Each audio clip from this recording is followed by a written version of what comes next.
Steel City. Is everybody ready to go? Let's proclaim the greatest radio show. Welcome, fans, to The Spread. This is your guest host, Big Easy, in studio today with our senior baseball analyst, Jay Dashed. We got another Corked segment for you. MLB, hot stove, cooking it up. What are we talking about today? Talking about the Detroit Tigers and third baseman Nick Castellanos, and he's having a much-needed breakout season after 2 underwhelming years in the bigs. Yeah, I have one, Nick. please believe. Now, you look why I say 2 underwhelming years in the bigs so far. His career minor league numbers, he hit .303 with a .359 on base, 35 jacks with 107 doubles, 8 triples, and 1,601 at-bats.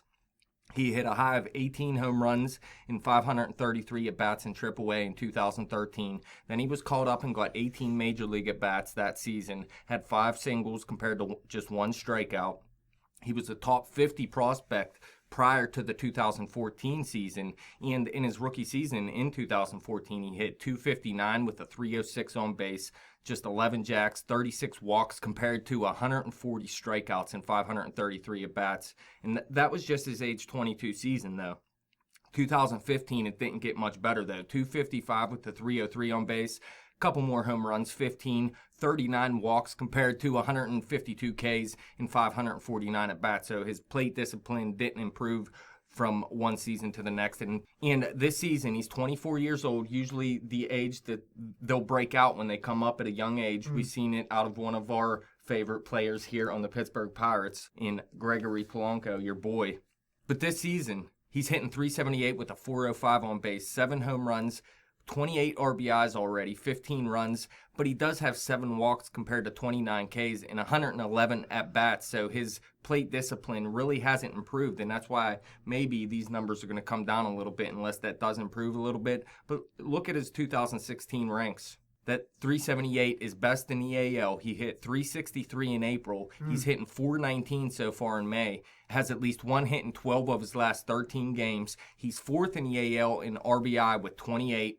He had 14. He had 14 RBI in 80 at-bats in April. He has 14 RBI and 31 at-bats so far in May. So he's on a tear right now. He's 4th in the AL in slugging percentage as well at .640. In May, it's sitting at .839 right now. He's 4th in the AL in OPS as well at 1,045. So he's beast mode right now. He also leads his team in nearly every major category.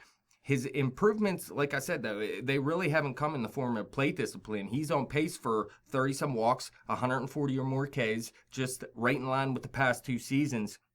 But he is making harder contact so far this season. He's already almost halfway to his career high in home runs with 15, which he did last season. And right now he's on pace for 30 or more home runs, and he has 5 in his last 11 games as well. Now, while, like I said, it's possible he turns into a 30 home run guy, but like I said, he's hitting .378 right now. That's definitely going to decline at some point. No one really hits .378 anymore, especially a guy like this. I mean, we've seen enough out of him in the minor leagues and everything that he's not that good of a hitter. Right. But another thing, too, considering his walk and K rate really hasn't improved, I mean, I see some numbers coming down here. I really am not ready to say he's a 30 home run guy at this point, but I will say over the last 4 games, he does have 4 walks, so maybe he is going to start drawing a little bit more walks. I'm not quite so sure at this point. Long term, I expect him to be closer to maybe a 280 hit or something like that. Having average on base percentage, something 330, 340 might be a good number for him.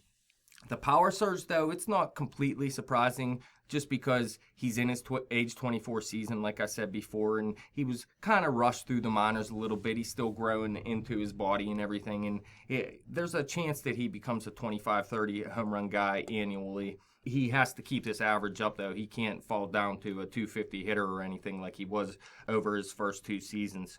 So some fantasy impact then.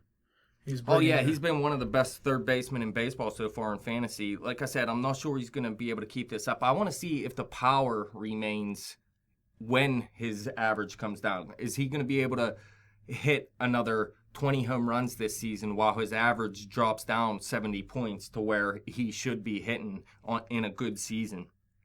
But you look, I mean, you got Castellanos, Miguel Cabrera, Victor Martinez, and Ian Kinsler. They're all having a good season so far. That's a solid core to your lineup. And that they just need the pitching to come along a little bit. That this pitching staff has to improve a little bit. Right now, the Chicago White Sox, we were just talking about it. What are they, 23-12, I said, or something like that? But really, I think over the course of the season, the Chicago White Sox are going to cool off a little bit. I don't think they're just going to keep rolling like they are now. And I think this division's completely up for grabs. I mean, we like the Cleveland Indians. I mean, they're a good team in everything, but it's not like they're definitely going to win the division or anything. The Kansas City Royals haven't been that great this season. The Detroit Tigers have had their struggles, especially against Cleveland.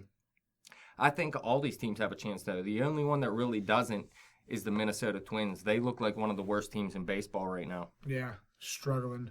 But Nick Castellanos, this could be his breakout season, and if he can keep hitting like this, obviously not 378, if he can remain a 300 hitter and get up over 25 home runs, he's going to be one of the best third basemen in baseball, and that's huge for a team that's aging a little bit around the field in the likes of Miguel Cabrera and Victor Martinez. Right. Fans, you want to comment, you can hit us up on Twitter at bet_the_spread. Go to that Facebook page, facebook.com/betthespread. Subscribe to that YouTube channel. Let us know what you think. Detroit doing big things.